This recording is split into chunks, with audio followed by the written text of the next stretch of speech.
If you have a child with epilepsy, the last thing you want to do is go to Colorado and buy a bunch of indica that's really high in THC to give to that child. It's the wrong medicine, right? Whereas if you have a PTSD soldier coming back from Afghanistan, he might really benefit from some of that. So you really have to look at the plant, look at what it's producing, and see how you can use it in the medical field.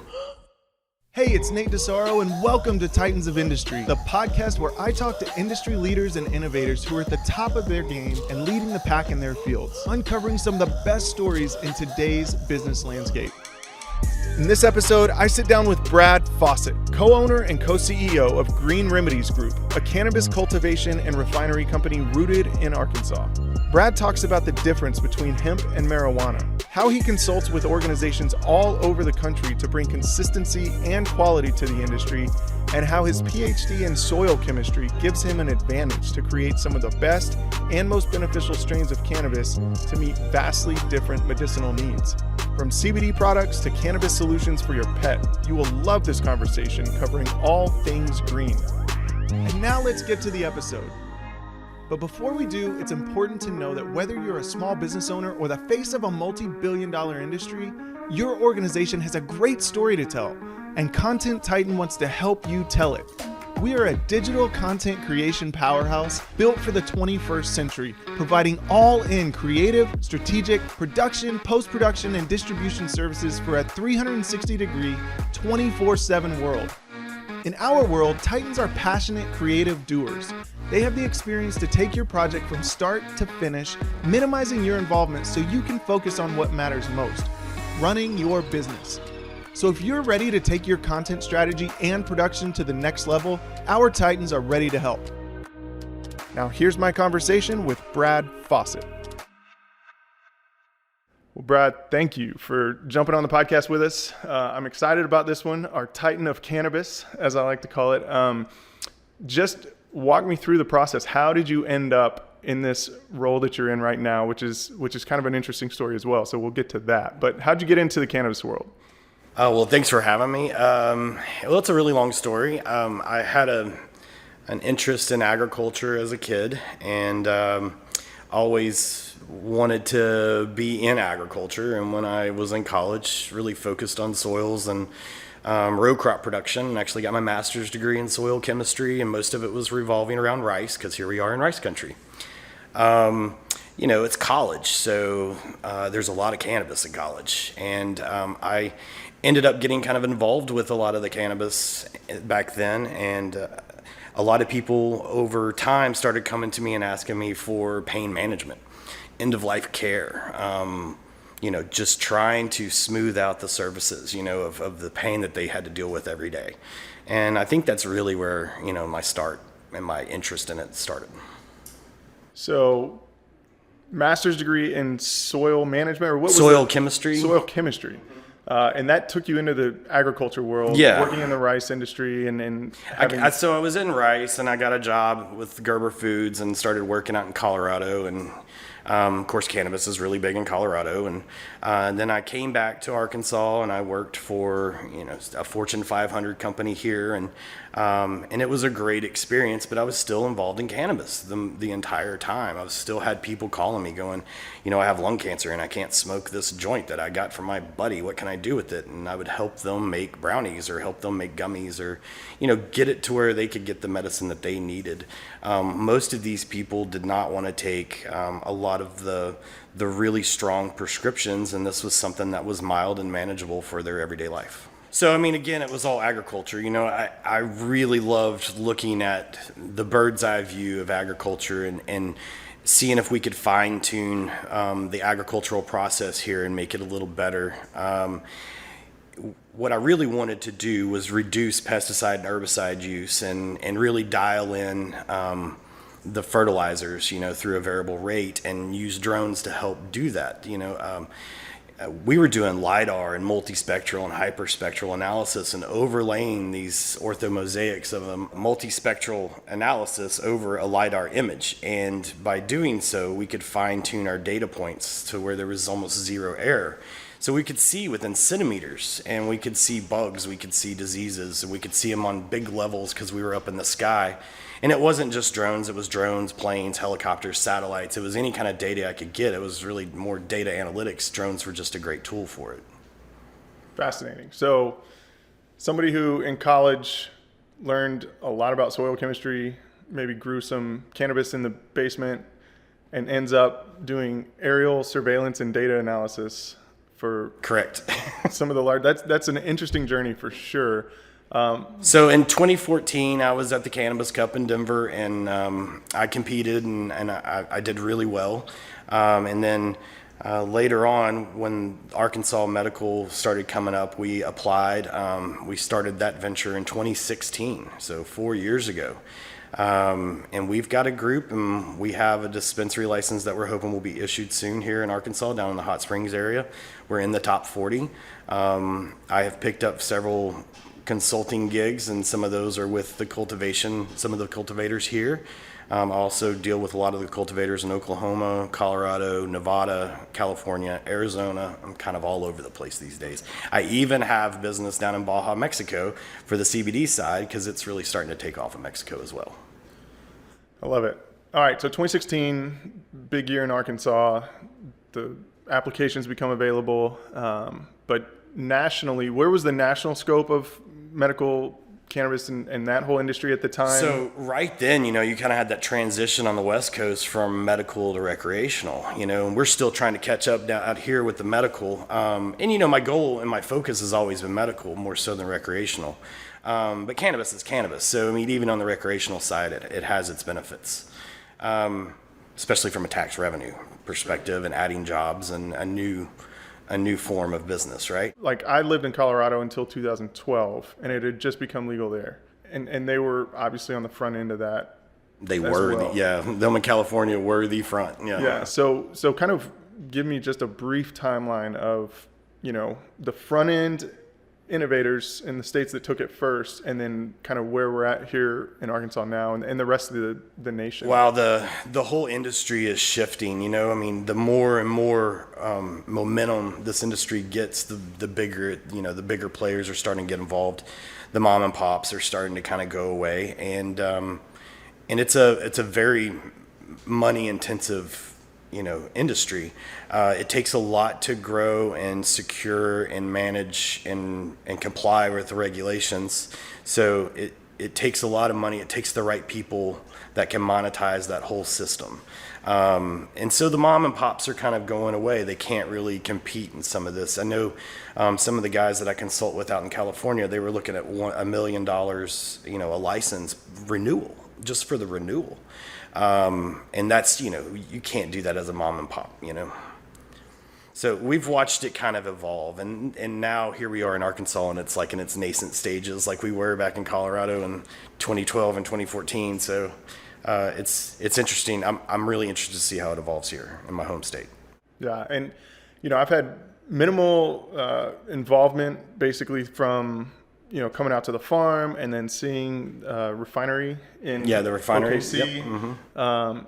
But it's not what a lot of people would envision as just kids in their basement putting together this stuff. This is a high-tech industry. We're real scientists. Yeah, and we have compounding pharmacists on staff, and we run everything through the doctors. And for the pet products, we try to get everything vet approved, and we try to do the right ththing. We really want to help.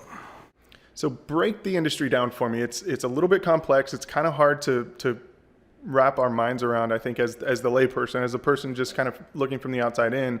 And a lot of people, there's still a stigma with the industry.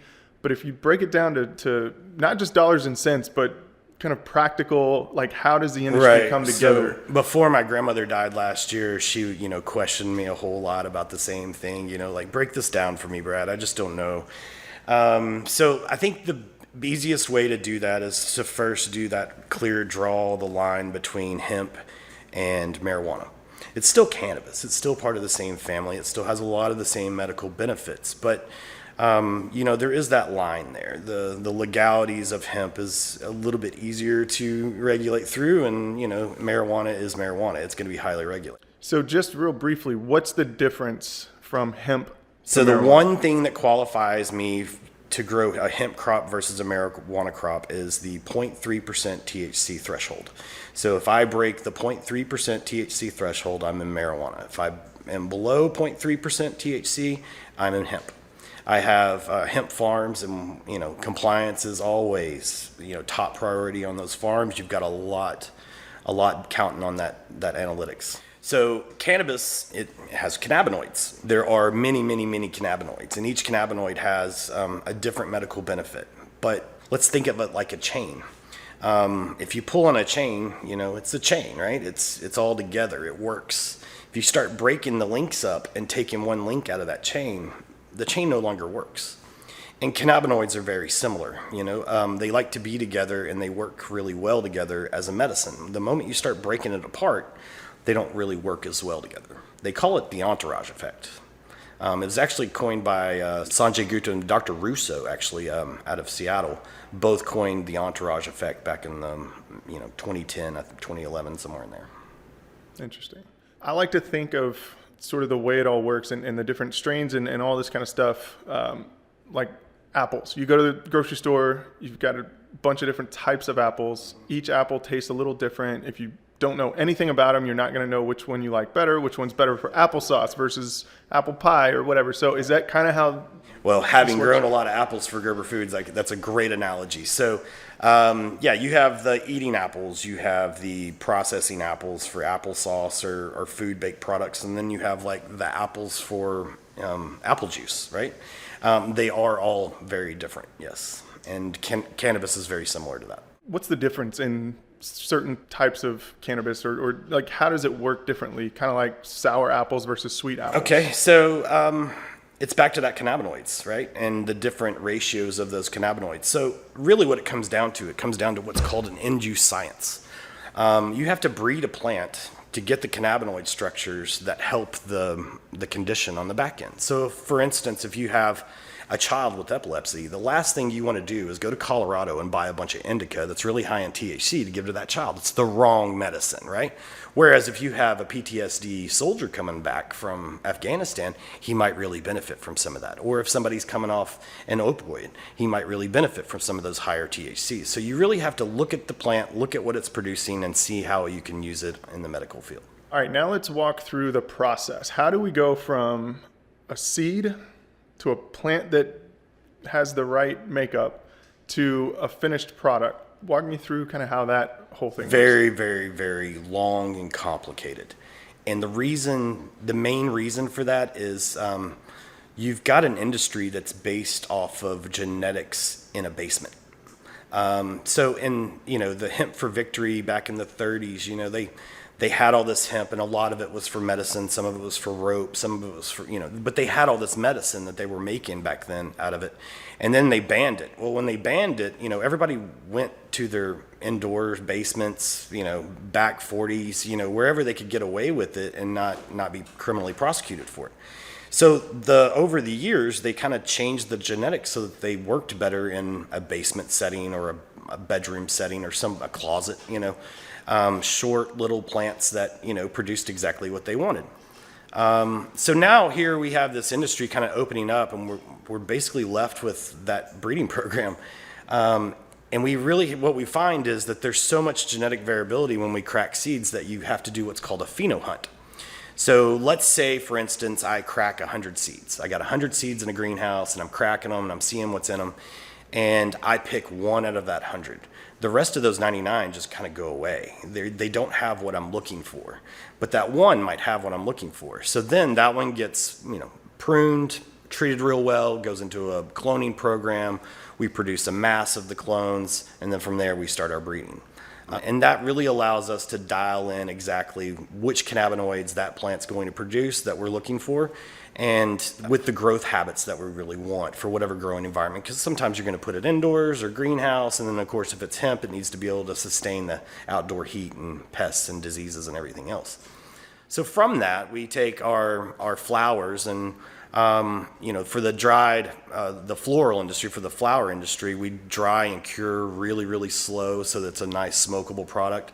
And then for the extraction portion of it, we take what's left or even some of those top buds, and we start extracting either using ethanol or CO2 or even butane can be used as a solvent, and we pull all that oil off. And then we roto-evaporate off anything that's left over and get all the impurities out of it. There's actually some chemistry techniques that we can use to really clean up the oil and make sure there's nothing in there but the medicine that we want. And then that oil or that extract can now be used in a number of different products. For instance, we do a sunblock and a salve and dog treats, out of the hemp. And then on the THC side, we do vape pens and gummy bears and, your typical thing. So now that we've got this raw product, talk me through the process of what you do to turn the oil and that raw product into your finished products. Is this something that happens in a processing lab or facility? How do we get there? So yeah, it's very much a processing lab. It's very much a clean room. So we try to make sure that when we're processing that there's no dust. It's super clean. Every hair on your body is covered.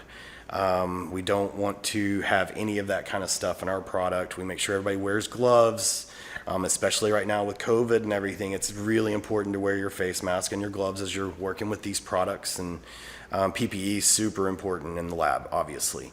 And that's always been the case. That's always been the case. Not just a COVID thing. It's not just a COVID thing, yeah, but it's always the case. And anytime you're selling stuff to the public, you want to make sure that you're giving them, the quality every time. And that's one of the things that really sets me apart here in Arkansas is we have a lot of guys in the cannabis industry, or starting to get into the cannabis industry here, and they're really looking at quantity more so than the quality. I really want to be that guy that everybody knows in the state as, yeah, that's the quality. And not all CBD is created equal. Not all CBD, not all THC, not any cannabinoid is created equal. That is correct. How do we determine or know good quality, bad quality, good grower, bad grower? Well, unfortunately, labeling requirements aren't quite there. Now, we've tried to do a really good job with our products to make sure that we put the ingredients in there, let everybody know exactly what we do. We have a story behind most of every product. And I always feel I never release something until I feel good about it. Until I'm ready to give it to my mother, I'm not going to release it, right? So it's a good qualifier. Right. So I really look at all of those things to make sure that our quality's right, that the product's right, before we ever get out there. Now, I've seen a lot of people, they'll order isolates from China. Who knows how pure that stuff is, if it's really good, how much filler's in it. And then they're just making, their CBD products and selling it. Probably a lot more of their products than I am, all over the United States. They have a great sales team. They don't have and a lot of quantity, but they don't have a good quality product. And anytime, back to that chain of the cannabinoids, anytime you try to break those links off, you're going to lose some of the medical benefits of that medicine. Or for instance, I've got family members that are pilots, and they're real worried about, they won't take anything that I give them because they're, oh no, if I test for THC at all, I'm done. Okay, I totally get that. So there are some uses for the isolate, but you just don't get the same benefits from just using the isolate. I believe in the whole plant medicine, and keeping it full or broad spectrum is what we call it. Full spectrum being that first pass, it's like the first squeeze out of the plant, and then further refining it to a broad spectrum to kind of remove some THC, get the CBD where we want it. That's really the best medicine out there. Once you go to isolate, not all isolate is even created equal, and that's something that I'm actually working down in Arizona to help a really large company streamline the supply chain of a CBD isolate, because they found after buying stuff off the market, nothing was the same. The quality just wasn't the same. And it should be, but it just wasn't. So how do we get there? How does the quality become consistent and the same? Is that obviously not an easy process, but is it a manageable process? So we're still in that transition from the garage, right? I mean, as we move and really get the right companies involved in this industry, I think we're going to see that evolution. We're going to see the regulators come in and actually say, okay, this is how we want to see it. This is how we want it extracted. This is how the consumables need to be. And once that's laid out, it'll just be the roadmap for us to follow. And I think we're really looking forward to it in the industry in a lot of ways.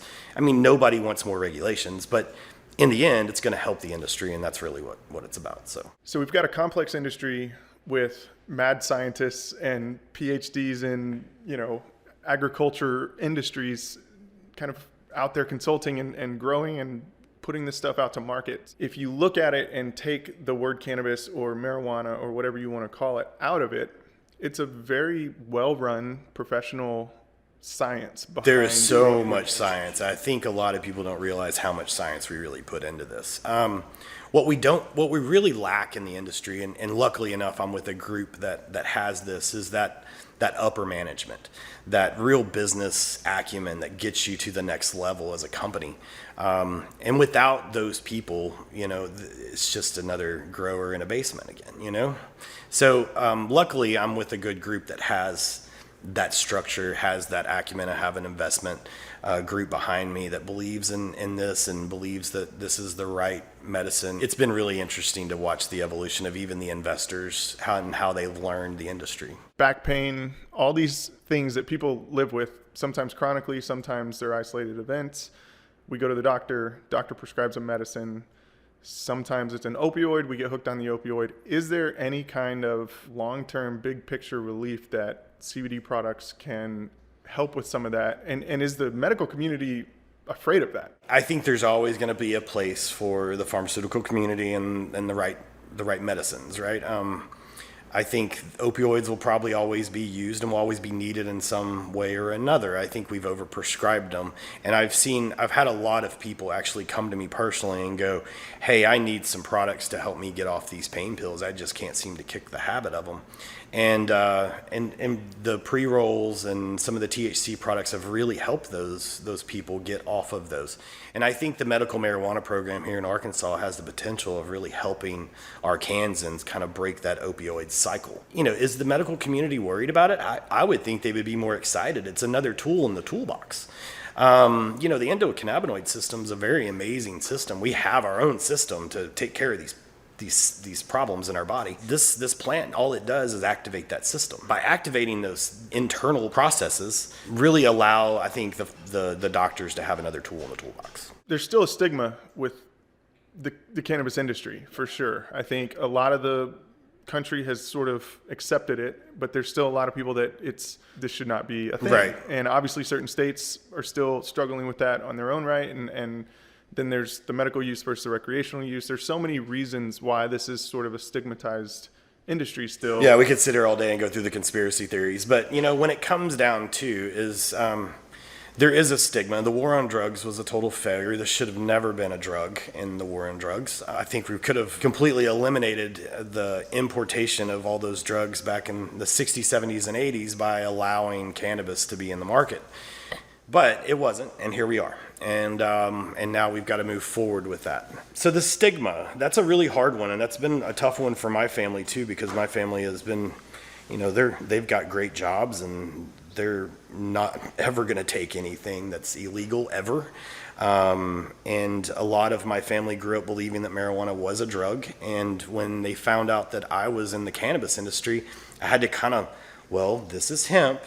This is for horses, this is for dogs, this is for people, and then you have marijuana, and so you had to really break it down for these guys to get them to understand that, hey, this isn't going to get you high. This isn't going to alter your mind. This is just going to relax your shoulders, or this is going to take that ankle pain away. Or if you've got a horse, hey, go ahead and use this on its knees. We've got great horse products. So that's, you start breaking that stigma when you see those kinds of things happen. But to really help people, then you have to really look at it and try to break that stigma and use the plant for what it's here for. The industry's getting bigger, a lot of money behind it. A lot of money behind it. Fortune 500 companies trying to get their piece of that money and industry and innovation and new products to market. How big does this thing go? I mean, the alcohol industry obviously is huge. We've got huge players running the biggest Super Bowl ads back when we had football pre-COVID. And NASCAR just jumped on the cannabis wagon as well, and they're going to start allowing some advertisement. We were just in some meetings out there for that. How big does it get? Well, there's two different sides of that coin. You've got, the alcohol comparison and the recreational marijuana.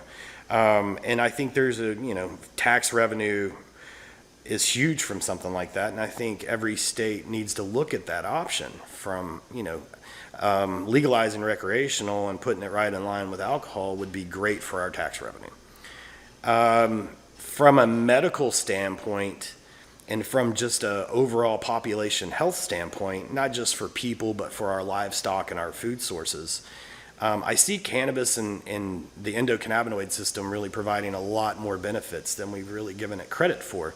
And I think what you're going to see over time as we get more and more cannabinoids into our system consistently, maybe through a beverage or an edible or, everyday consumables, we might start to have some of these cannabinoids added. We might see lower inflammation. We might see lower anxiety and lower stress rates in people. Maybe heart attacks will go down. Maybe strokes will go down. We don't know.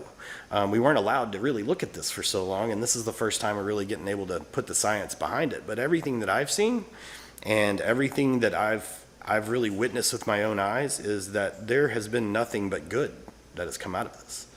Down to feeding our cattle hemp seeds or feeding chickens hemp seeds. So now the cannabinoids are in the meat and are part of the whole food supply and the food chain system. I think you're going to see a benefit in human populations from consuming that. I think hey, a happy cow is a happy cow. It's going to taste better, and if it's fed right and is happy, then it's always going to be a better steak. And I think the same is true for chicken and plants and anything, right? So the more we can get the cannabinoid in our food supply, the better we're going to all be. And again, that's just biological science. That's just biological science.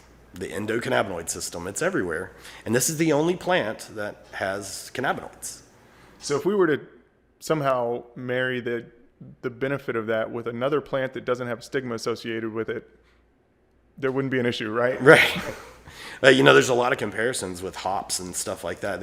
I think there's some cannabinoids in hops, and there's some crops that have, very limited, but there's nothing that compares to cannabis on the cannabinoid concentrations and production.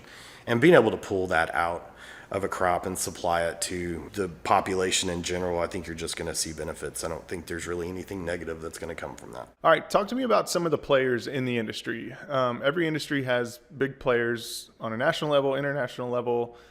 I mean, are there certain people setting the standards around the country from a company standpoint, or industry leaders, thought leaders, people that you pay attention to? Obviously, you're consulting with a lot of these companies. So yeah, I have a lot of mentors, and some of these guys are incredibly smart guys, and they've been in the cannabis world for a long time as well. But as far as the companies go, we had a big push by some really big Canadian companies to really build up their stock prices and try to make it go bigger and bigger. Anheuser-Busch was bought by Constellation, and Constellation owns some very large grows, probably the biggest in the world up in Canada. And they've got some roots here in the United States, but it's been a little different to get established here in the United States than it was in Canada. But as far as the real big runners, we're still waiting. We're still waiting for the big guys. We really are. Nobody's really come out and clearly been a leader with quality. There's been some good ones for quantity, but I've yet to see the right quality coming out of some of these bigger operations.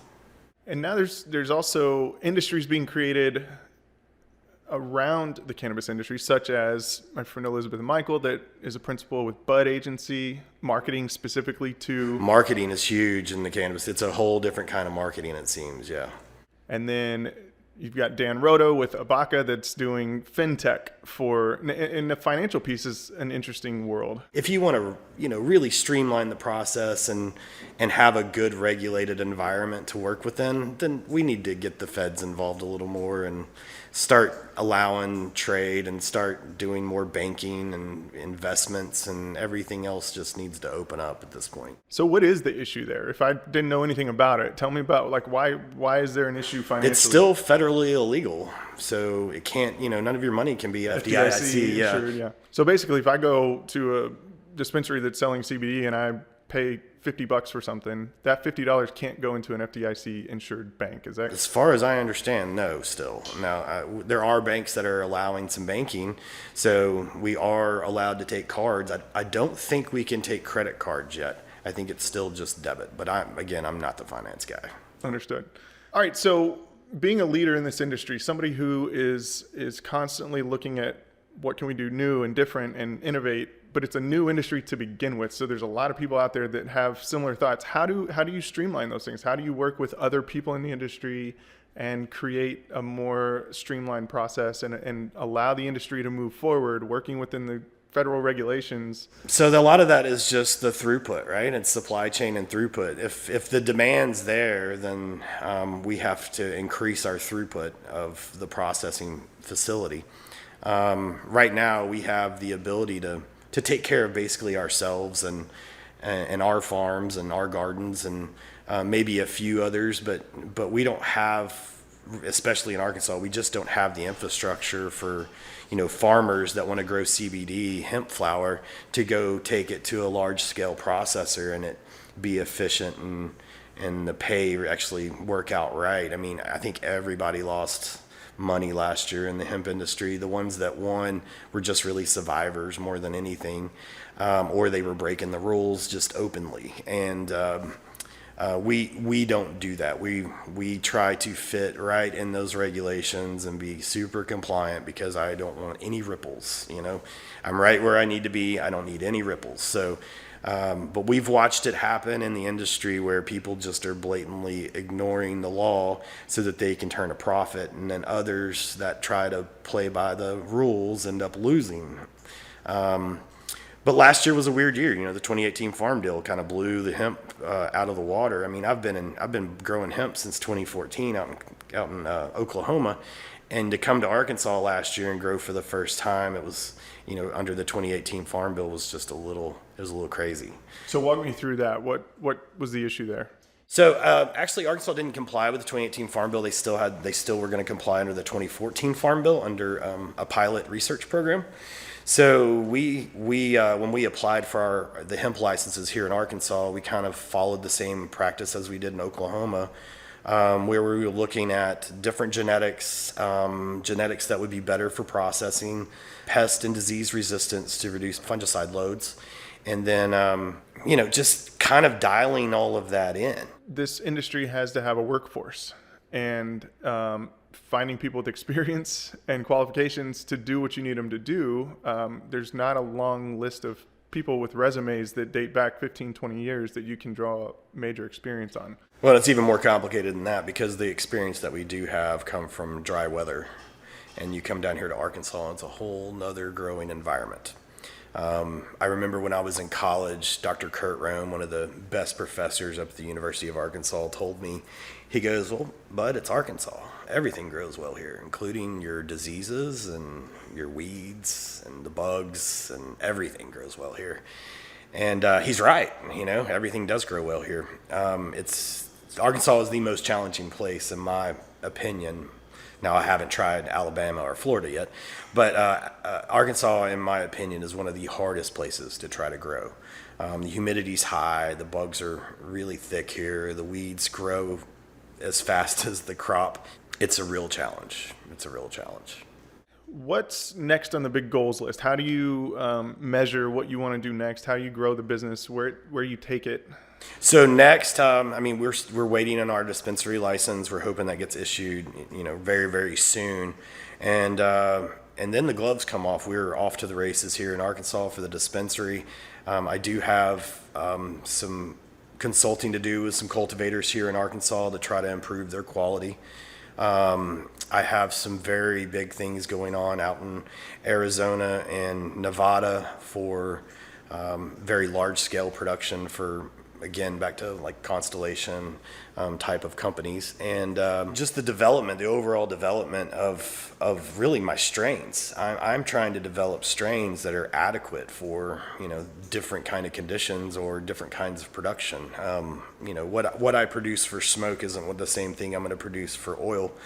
What I produce for a horse is definitely not the same thing I'm producing for a PTSD soldier. So I'm really dialing in those strains. I think right now my seed bank's up to about 200 varieties that have already been hunted and found, really dialed in. You mentioned seed bank. You obviously take your seeds and you grow them. Is that something you also sell to other growers? How does that work within the industry? Does everybody develop their own strains, their own seeds? Are you working to get those consistencies built out and become known for certain things? There are definitely some leaders in the seed industry, and we're right up there with a lot of them. We're trying to develop different strains for different conditions, like I said, and it's not just seeds, it's clones as well. We had a big contract with Easy Clone this year.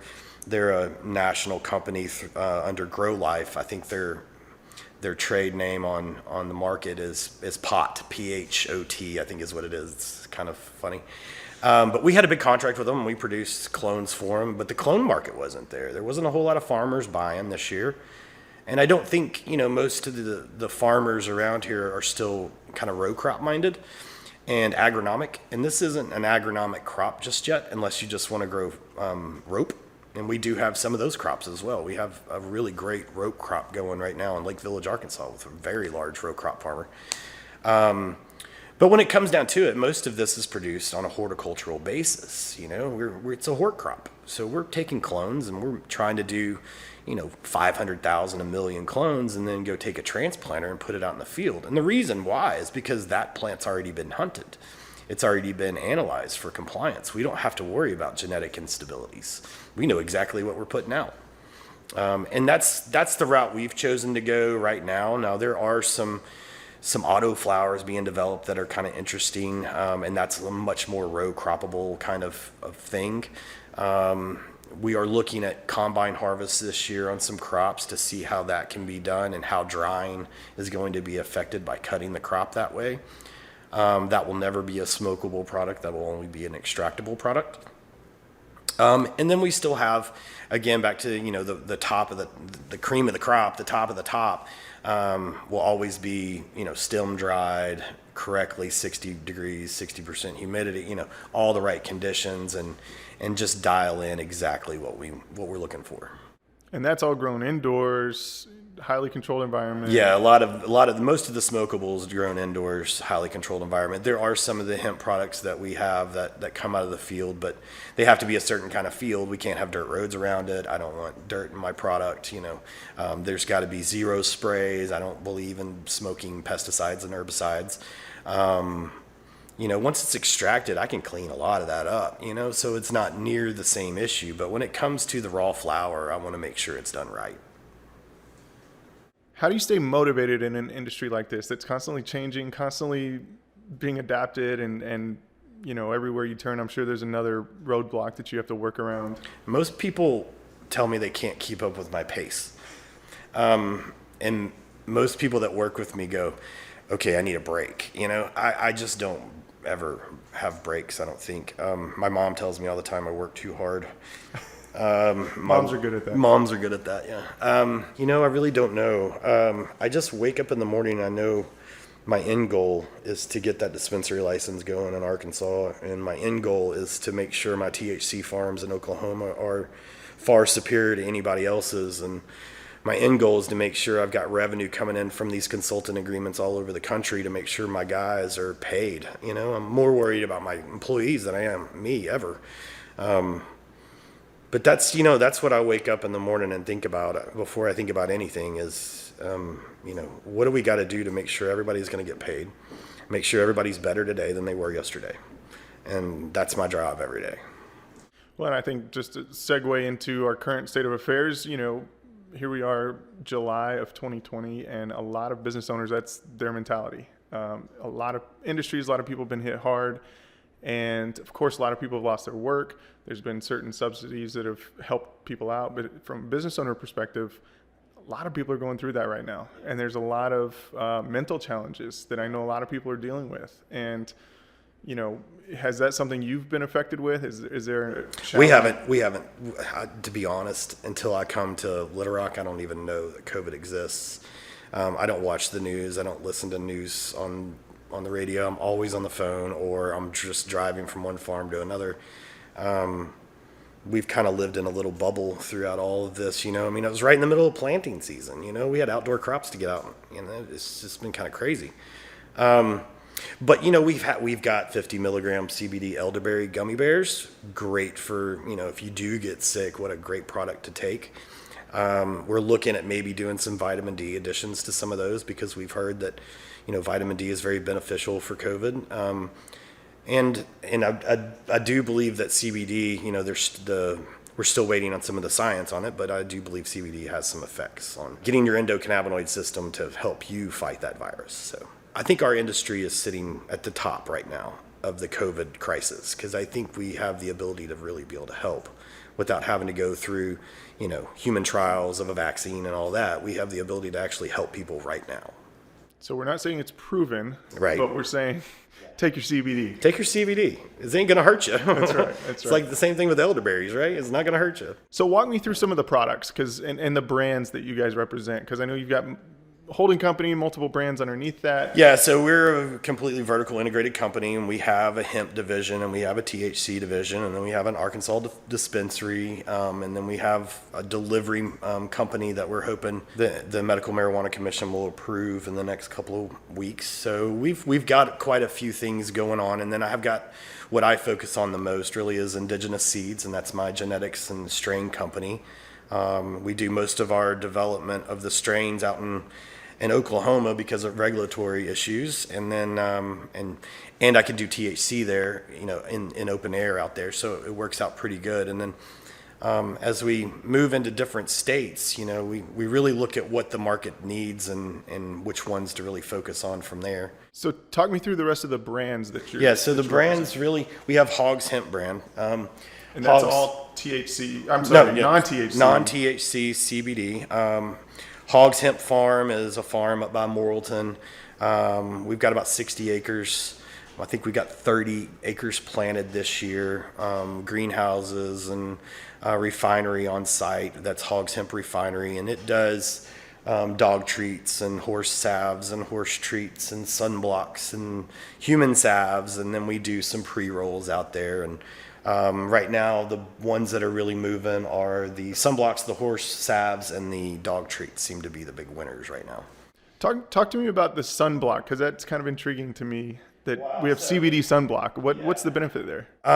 Your skin will feel amazing. That's for sure. So we gave a bunch out to some people that were going to go camp out on the Buffalo River for 3 days, and we all know how burned you're going to get in a canoe on the Buffalo River. First of summer, you haven't had that first summer burn yet. So we gave some to some people, and they put it on, and they came back, and I think they were whiter than when they left. And I was like, wow, that stuff really worked, or did you even go? And they were like, that stuff really works. And I was like, well, it's a sunblock, it's not a sunscreen, And that was really just the goal. I wanted something for my skin and my kids to be able to put on them before they go swimming that's waterproof and safe for them and all organic, and I can look at the ingredients and know that it's not something I can't pronounce as a chemist. It's just the simplicity of the product makes it so good. And there's a lot of conversation right now around sunscreen and some of it, how harmful it is for you and things like that. So is this a positive in the advancement of sunscreens? Yes, I would. Well, we went back in technology. When you're talking about cocoa butter and coconut oil and a little bit of zinc oxide, we kind of went back to the stuff your mom put on your nose. But we made it so that it spreads, it dries, it doesn't, make your nose white anymore. And it works really, really well. So that's Hogs Hemp brand? Yes. And I need to look for that. You do. Where? So Hogs Hemp Refinery online. We have an online store. You can buy any of the Hogs Hemp products there that are grown right there just out in Birdtown, Arkansas, just outside of Morrilton. HAWG? That's HAWG. That's right. So it's an old hog farm, right? So we had an old hog farm. We got a mascot you got to come out and see pretty soon. Her name's Birdie for Birdtown, Arkansas. She's I guess about 5 months old now and probably weighing in at about 180, 190. And she's just a sweetheart. And so she got real burned. She's white and black, and so she gets real burned on the pink parts. And so we go out with our sunblock and we put sunblock on her, and she just loves it. And then we give her, we've made her some CBD treats to try to see how she likes them, and she loves them. We use a lot of our stalks from the field, and we grind them up for her bedding, and it's just a great place. Speaking of CBD treats, dog treats, so our pets are benefiting from CBD as well? Yeah, so we even took some of our dog treats and sent them over to some vets that we were friends with and went through the recommended dosing, because we started looking in the market and we were like, that just seems really high for a dog, and that's just, and then we realized that, hey, they're not giving them full or broad spectrum medicine, they're giving them isolate. So we started really playing with the full spectrums and the broad spectrum refined oils and adding it to a cod liver oil, which is really good for skin anyways. And we infused it in the cod liver oil and started making these treats. And we realized that dogs that had anxiety would just sleep through their stress, and dogs that had back pains were acting like they were puppies again. And it's been really cool. It's been a really cool process to watch the animal products really take off. So if my dog's scared of thunderstorms, lightning, thunder, lightning, give them a little CBD infused dog bone and helps them a lot. Yeah. And it's a beautiful brand. Shout out to our friend Arlton over at Few. Beautiful design work. Great job. Few has been excellent to work with, always has been excellent to work with. This isn't even the first company that I've worked with Few with. They've done branding for several of my companies. As an entrepreneur, I've gone through a couple of different branding exercises with Few, and I can't draw a decent stick man. I have no artistic ability at all. I mean, people ask me all the time, what do you want this to look like? And I'm like, I have no idea. That's just not my deal, Yeah. Art didn't choose me, the plant chose me. I love that. And of course, buddy Zach Hill, also a Titan on the show, so I appreciate him being here. All right, I want to run through a few little quick hit questions I like to ask everybody. First is, what's your favorite or latest book you've read or listened to? Are you a big reader? How do you obtain new knowledge? I mean, I read. I don't really read books. I read scientific studies. Okay. So I'm not like the person that lays in bed at night and reads a novel. No, I've got way too much going on to sit down that long. Yeah. But I'll run through some scientific papers and kind of look at research, and that's really what I spend my time reading about. What's my favorite one lately? I've been really intrigued by, different types of extraction. So I've been really reading into the different types of extraction that we can look at that aren't on the market right now, and trying to develop something there that's a little safer. Some of the extraction processes can get a little tricky and you use some pretty volatile chemicals sometimes in the extraction process, and I think there's some ways that we can get around that, and I've been reading a lot about that. You're a data guy. I'm a data guy. Analytics guy. So you're reading for the numbers, not for the entertainment. That's it. I love it. Daily routine. What do you have to do every single day? Are you wake up and go exercise kind of person? Are you I swim a lot. Yeah, I swim a lot. My kids, are getting into swimming. I actually just taught my middle child the other day how to swim, so that was great. Took the floaties off. I'm working on my 3-year-old now. I'm going to get him by the end of summer. He's going to be swimming like a fish, and he's almost there. My daily routine really is just my family and my children. I spend as much time with them as I can before I leave for work, and then when I get home, I turn my phone off the best I can and focus on them. I love to cook with the family, and so we'll go out by the lake and we'll cook and swim, and almost every night I'm swimming. Nice.